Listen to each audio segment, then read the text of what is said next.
everybody who's here already. I'm excited that we are going to be doing this again in a whole different way. And I'm not sure if anybody's on yet, but that's okay. We're going to chit chat for a couple minutes and give everybody time to get started because it's a new group. It's a whole new thing. So, and for anybody who's wondering, this is actually going to be recorded, so we'll be able to, download this so you can watch it later. And I know that it's lunchtime too, so people are trying to get on for that. So I'm gonna keep waiting a few more minutes.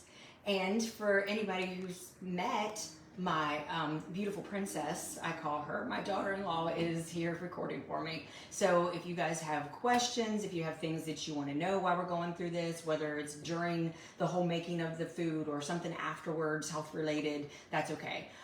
She'll be reading the comments and stuff to me because anybody who knows me, I'm a little ADD, so I can't be watching comments and doing this at the same time. Just doesn't work for me. So as you know, I want to go back and give a little history of what we used to do and how this is different while we're waiting everybody to get on and get started with the actual meal prepping. So health interventions started several years ago, actually. It was before COVID that health interventions started because I do have a primary care practice in addition to the new Marsha Jones NP online clinic where I do hormone management. And so I would find that I was telling the same thing over and over again, and everything was always connected. So whether you had high blood pressure, cholesterol, diabetes, whatever it was, I'd read your labs off to you, tell you what to do about it, tell you how to eat better, but everybody would come back to me and be like, yeah, but it's so hard to come up with meals, I don't know what to do. So here comes COVID, I'm at home more, I get this brilliant idea that I'm gonna start doing the Facebook, it wasn't a live back then, do a Facebook post when trying to help people to implement some of these healthy things into their life. It was great. So we got a lot of positive feedback from that, and then COVID hit real hard. And then we kind of slacked off for a little bit. So, and it was difficult because I was doing videos and I was posting them, but it wasn't as interactive. So it didn't feel as much, fun. Sometimes it felt like I was just talking to myself. But now the one thing we don't have that we had back then is little Emmett. So my grandson used to be a little star appearance in all of the videos. He's not here today because we're going to do this one all by ourselves, but you never know who's going to pop up. So I'm going to say, is anybody on yet? Okay, we got people, yay. All right, so I can stop babbling and start really getting to the point, right? So what I had done is I said we did the health interventions. I was posting videos. We did all the videos, got them going. And then as COVID came, a lot of things changed. So yes, people were cooking more at home. They were doing more things for themselves. But COVID changed everything, including what we're looking at right now when we're talking about healthcare. So doing these lives gives you an opportunity to ask questions while we're going through these things. So I'm going to explain with each one a purpose of what we're doing. So today we're doing guacamole, and the focus is about avocados. So you're going to learn more about avocados than you ever thought you wanted to know. And a lot of people say, ew, I don't like avocados. There are so many things you can do with an avocado, and we're going to do multiple recipes with them. And each time we're going to have some kind of a health topic or something that goes along with it. But it's basically learning how to put all the stuff that you learn into action so you can have a health benefit from it. So the health concern that we're looking at right now is cancer. I see it every single day in my practice, every single day. And it used to be, like I said, diabetes, hypertension, we had to worry about heart disease. Well, heart disease is not the number one killer anymore, cancer is. But when I said that so many things were connected, it's the same with cancer. So cancer is caused by inflammation, cancer is caused by a poor immune system. COVID destroyed us because of a poor immune system, because we weren't equipped to fight it. We don't get good nutrition. Our food is not as good as what it once upon a time was. So we're not getting the nutrients we need. All of this leads to hormone imbalances. So hormone imbalance is and hormone-related cancers are the number one cause of cancer right now and the number one cause of death. So this is now our new goal. So instead of trying to help you to learn things for diabetes, it's still going to help you diabetes, weight, all of those, but now we're focused on something different. We're focused on inflammation, we're focused on cancer, we're focused on how to just get some actual nutrition into us so you can sleep better, feel better, have more energy. And as we go through this, you will be amazed at what all these things do. All right, so let me get started with this. So like I said, avocado, making guacamole, because avocado is like one of the incredible superfoods that there is. The biggest thing that we see with avocado is for hormone balance is because of the omegas in it. So avocados, and if you've never cooked one before, this is what we're doing with them. So avocados, they have the omegas, they have vitamin B6, they have magnesium, they have fiber, they have phytosterols, so they help with your cholesterol, they help with inflammation, they help keep you full, they help your brain, they help with hormone production, because you have to have cholesterol to make hormones.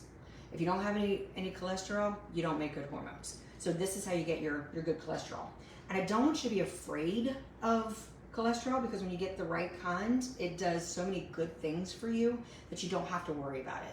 And as we go through the sessions, you'll learn that you can actually eat and not worry about counting calories and counting carbs and counting all the little details if you know what to eat and how to put it together. So again, that's one of our goals.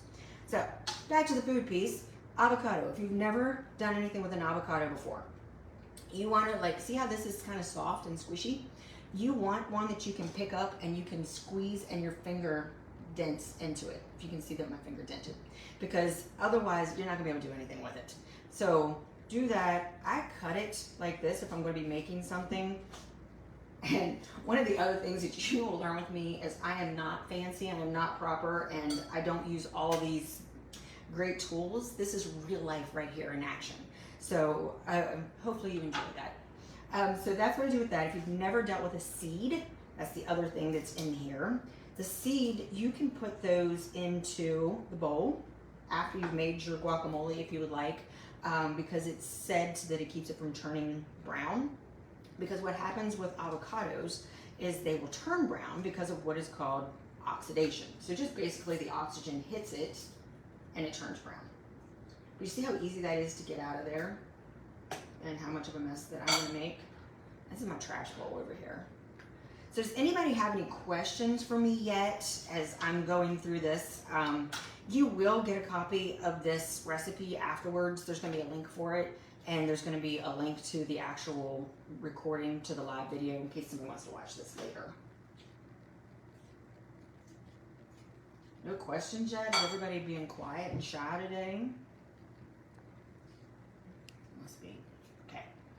So how about who likes guacamole? We got anybody out there who loves it? I learned how to make guacamole this way by table-side guac. I had that in a restaurant one time and fell in love with it. And so I watched them make it so I could do this myself. All right, so one of the little tricks that I have found with this is I put the avocado in there and you want to smush it all up. This is the best little thing. This is that hamburger chopper that you get from Pampered Chef, but I have used it for doing my guacamole. Because I've tried smashing it with forks before, it just doesn't work right.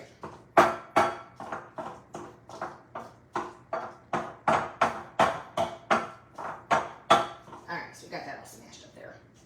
Good enough. If you like it chunky, you can keep it like that. If you don't like it so chunky, you don't have to. Okay, now cilantro. You want to use fresh herbs anytime that you can, because the fresh herbs, first of all, they have more flavor to them, but they also have a lot more health benefit. So you can eat the stems. People ask about that. So now let me tell you about cilantro. You might be quite impressed with it. It, for just being a leafy little herb here, has a lot of benefits to it. It actually can help with hormone balance because it's anti-inflammatory. But also it can help with things like UTIs. How about that? Because it has antibacterial properties. So herbs used to be used for almost everything, and we got away from that and we do more pharmaceuticals. And yes, I'm a medical person, and yes, I prescribe medicine, but if you can get something from your food, then you should definitely do it. Because eating guacamole is way better than taking medication. And it also helps with cholesterol. So you can chop this as fine as you want it. It doesn't matter to me how, I don't want a big leaf, but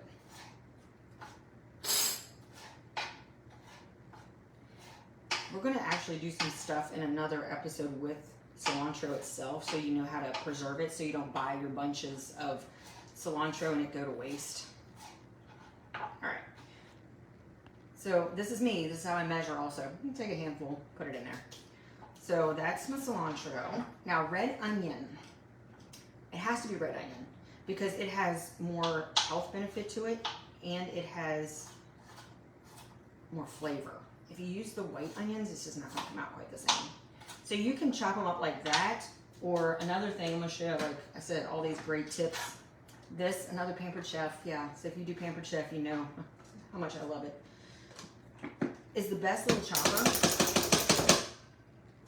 Look at that. So it makes it nice and bite-sized. Throw in there. Okay, next we're gonna do a lime. And we know citrus has lots of vitamin C. So when we're doing vitamin C, that's boosting our immune system. And another gadget. Now this is my TJ Maxx gadget. Squeeze fresh lime. You can use the lime juice that you get in the jars if you want to, but this is actually a much better way to do it.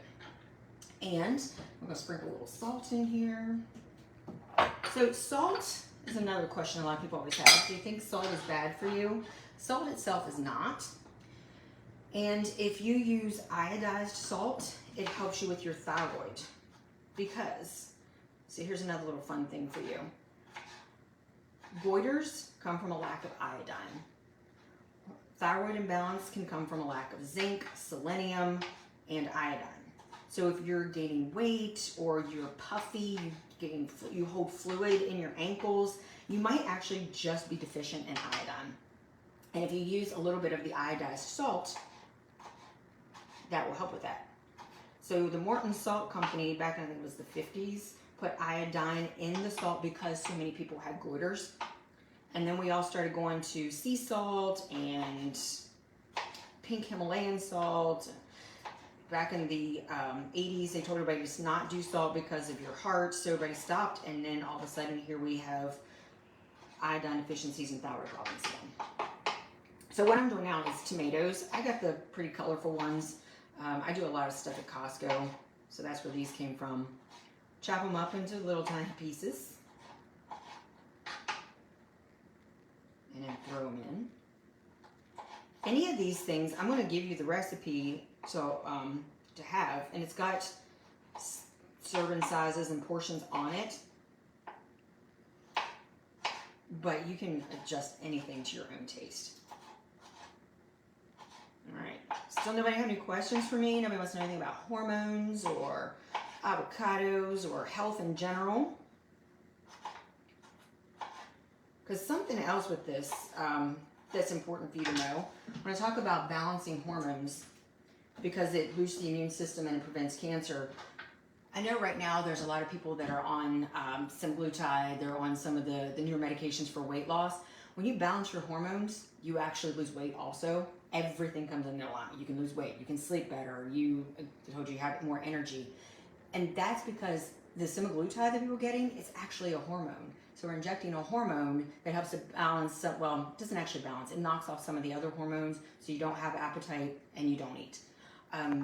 When you put things like the avocados in here that have all those omegas, you will decrease your appetite, decrease the inflammation, balance everything out again, and you'll start to lose weight naturally.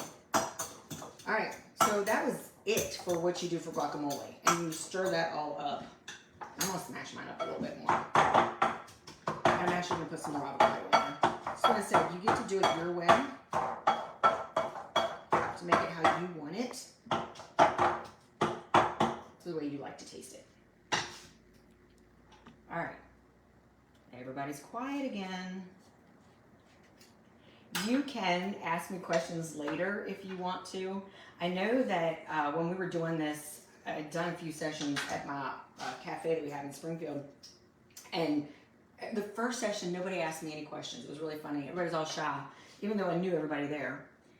And then each one, people started asking more and balancing everything out. It's okay to ask me. All right. So if you have not already, though, by the way, I know you found this Facebook page, but if you've not liked the other pages, the Health Interventions and Marsha Jones NP, please go on and like that and share it.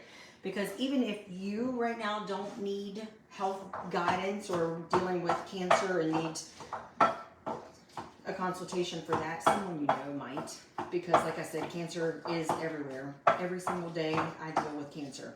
Whether I'm diagnosing somebody with it or somebody's dealing with the treatment of it, it's a big deal, and it's not going anywhere. And it's everyone's biggest fear.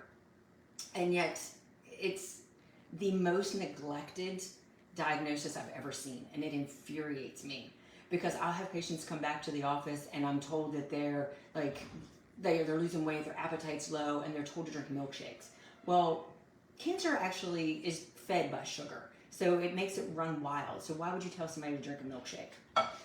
Cancer is also what we call a mitochondrial disease. So when we eat for the mitochondria, that helps to prevent cancer and to help improve your recovery from cancer. I'm actually doing a webinar on Friday. It's at 1 o'clock, which is totally free, of course, but it's a webinar about just cancer and the cancer program that I have available, because cancer is such an epidemic and it's affecting so many different people, that I'm trying to reach as many people as possible with information that is critical to survival and prevention. Because the statistics right now are 1 in 2 men and 1 in 3 women in our lifetime are going to develop cancer. And so that's anyone who's alive. So that's right down from my grandson who's 4 to, our grandparents who are in their 90s. If you are alive right now, that is your risk for cancer. And it's hormone-related cancers. It's scary. It's very scary. It's one of the first things I check for in people now with any kind of symptom. So, all right, we have our guacamole made. Probably put a little more tomato in there than I usually do. That's all right. If nobody has any questions, we are going to close that up for today. You can still ask me questions and have discussion within the Facebook group afterwards if there's something that you think about. Next week we're going to do a little something more. I just did something quick this time because I knew I would talk a lot and refresh everybody on what we've done and how we got to this and what we used to do with health interventions and now the lives, and see if this works out better. If you don't like the lives and you like the recordings better, let me know. I appreciate all the feedback. So thank you for joining me, and I look forward to talking to you, and we're going to try to do this every Wednesday at noon. All right, bye guys.